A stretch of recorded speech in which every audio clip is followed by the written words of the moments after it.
It is the Eliott Show, and we are joined by a special guest. We've been giving out his tickets all week long. You're going to see him on Valentine's Day. We got comedian Matt Mathews bringing his Boujee on a Budget tour to Atlanta, and you're on the Q99.7 Atlanta show. Welcome. Thanks for having me. Of course. Now, what can people, first of all, I love the name of the tour, Boujee on a Budget. How does one acquire such a feat? Because I would love to do that. Well, my first tour was when that thing gets a thingin'. And, that was kind of just like, that just kind of happened because I would do farm chores in my bathrobe and I didn't wear no underwear and I'd be out there twerking. And so I'd just say when that thing gets thingin'. So that became the tour name. Okay. And then I started this tour and, I made a little bit of money from my first tour. And so everybody kept saying that I was bougie, but I don't spend no money. Like, I will reuse I use Walmart bags as my trash bags, like I'm just not Right. going to spend no money. So I was like, okay, all right, I'm bougie. Like I got a little bit of a little high taste, but I ain't spending no money. So Right. we on a budget. And that's how we all So you try to save money. yeah, I'm not about to spend no money.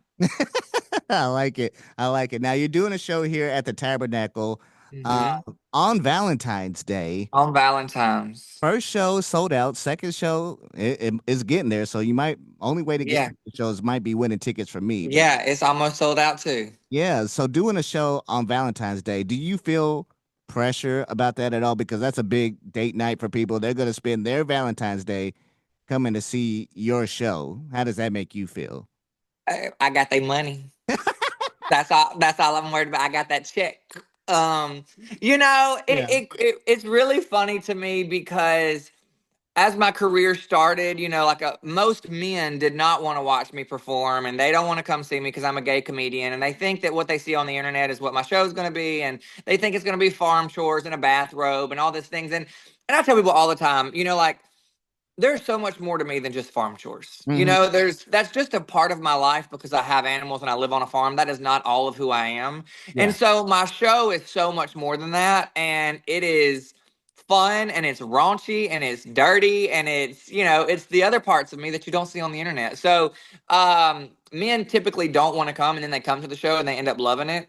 Yeah. Okay. So I am excited that, I didn't think that we would even sell tickets on Valentine's Day and we ended up selling two shows. But I'm excited because I'm gonna roast the hell out these people and I'm gonna give them a Valentine's to remember. And maybe these men are smart and bought the tickets for their partner so when they get home they'll get a little, adult interaction. Okay. So your show's gonna help that. You're gonna kind of be like a wingman for these I'm guys. gonna be their wingman, yeah. There you have it. So yeah, you brought up a point because I was wondering like what a date night would be. I mean, how would you rate a date night at a comedy show? I mean, first date would be kind of scary because, like you said, you're gonna roast people, and they're like Yeah. you're on the first date, like you barely know this person, and you might call them out. So, like, I mean, how would you rate like a date night at a comedy show, like in general?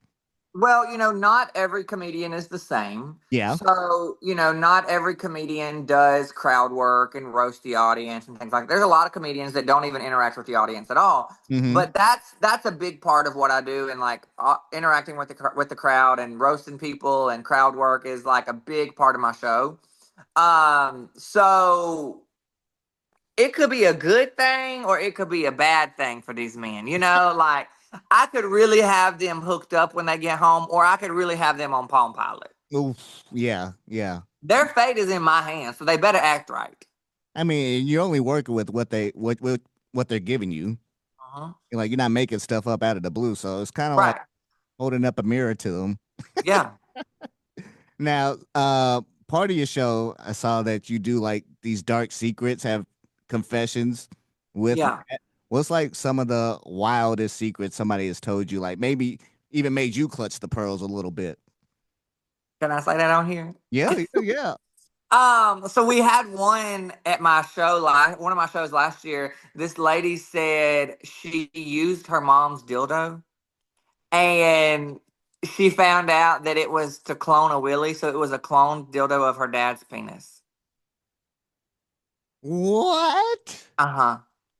So she really went to town with her dad's cloned penis. Oh my gosh. Hmm. How do you ever recover from something like that? That ain't my problem. Mm-mm. Ain't got nothing to do with me. And you ain't worried about it. He's like, hey, you told us. You told us. That's all I can say. Wow. So that's the kind of things. And are we doing this bit on the Valentine's Day shows? Are we going to have confessions? We have confessions at the end of each show. Yeah. Ooh, okay. So, Mhm. I mean, I'm going to be there. So just don't call me out because I don't. Okay. I I'll don't I'll do. I'll make sure I don't. I'll stand in the back because I don't think I need to be confessing nothing in front of people. But like you said, you do a lot of things. You're not just farm chores. You know, you've been doing comedy. You also got some music. I heard you're working on. You're working on a new album. Uh, Yeah. what's it? What's your kind of vibe? What's your kind of sound? Like, can you compare yourself to like any artist out there, or you're just gonna be like completely Um. original? Like It you've never it's heard nothing. definitely more like country folk kind of music. Okay. So I don't know. Maybe like my husband recently told me that I was kind of like a mix of Zach Bryan and what was the other guy? Coulter Wall. Okay.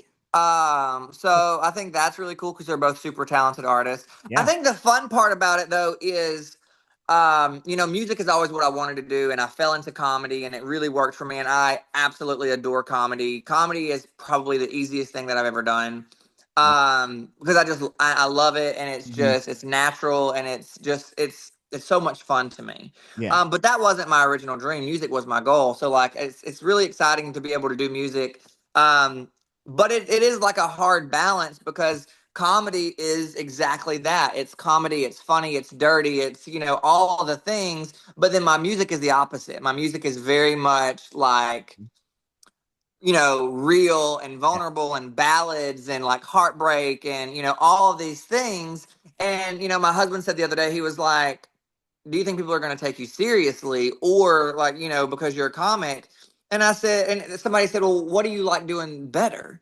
Yeah. And I said, well, I'm like Hannah Montana. I got the best of both worlds because I can laugh and be funny and all these things, but music is kind of my outlet to be sad. Like it's where I get to talk about real deep things and I don't have to make it funny. Yeah. So my ultimate goal is to be able to do music and comedy and just kind of have like a mix, and be able to perform. And I mean, because here's the thing: at the end of the day, like any conversation that I have, there's going to be comedy in it because that's just my personality. Right. So performing, even if I'm on stage with a guitar and I'm singing, there's still going to be comedy because I'll still interact with the audience and I'll still talk to people, and it would still be who I am. So there's going to be comedy mixed in with anything that I do. Yeah, comedy's always gonna be a part of it. But yeah, do you ever have to like fight the urge to like just not make a hilarious song and go like full Flight of the Concords or Weird Al Yankovic type songs? No, like I don't really like, not that I don't like it. For me, I Yeah. don't like doing like comedy songs Mm-hmm. just because to me I find them very cheesy. Like I mean, I have a great friend that is she's a comedian and she does a lot of comedy music and she's great and what she does is so good but for me, I just don't. I'm already pigeonholed so much into the Mhm. farm chore guy and the comedian, so it's like I want people to take me seriously as a musical artist too, So I kind of try to stay away from like the music, like the comedy music, because I know as soon as that I do, like they won't take me seriously. Now I do sing a couple songs in the show that I do now Mm-hmm. that are not they're not ballads, but I make them ballads, but they're real songs. Okay. And so they are funny, but they're not comedy songs. Gotcha. It's just a different take on it. A song Yeah. you already know. That's hilarious. I want to see some of those. Okay. I gotta ask you this because you got, like we said, you do a lot of things, but we're gonna make you make some tough choices here. We're gonna play Mary Okay. Bone Friend Zone with some things that are very important to your life. Obviously, the comedy. I heard you do boudoir photography and farming. You got to Mhm. pick Mary Bone Friend Zone with those three things. That's hard because I don't make money from farm chores. That's just my life. Like Right. that's like saying your kids. Like I love my kids. I can't get rid of my kids. Like Yeah. because those are my babies, and my animals really are like good for my mental health. You know, like they're so I can't get rid of those. No. So I guess I have to marry that. Okay. But then how am I gonna make money if I'm not doing comedy? You know, so it's like, Maybe off your side piece, the bone's gonna have to bring in the paper, I guess. yeah, and then we're gonna friend zone boudoir because I don't really shoot. I'm not taking clients anymore, but my assistant Brianna is taking clients. Okay. So she still shoots and keeps the boudoir business alive, and it's still all under, Matt Mathews under my brand. But I don't shoot. So, Okay. you know, yeah. A balance. Friends, we'll put that in the friend zone Yeah. and have your friend take over the operation. Yeah, exactly. Perfect. Now, this is a radio station, so obviously we play a lot of music. Like, what are you listening to these days? Like, who are some of your favorite artists out right now? Right now I'm listening to Ella Langley a lot. Okay. I love her. She's also a dear friend of mine, and I think she's so talented. I really love. I've also been listening to Willow Avalon.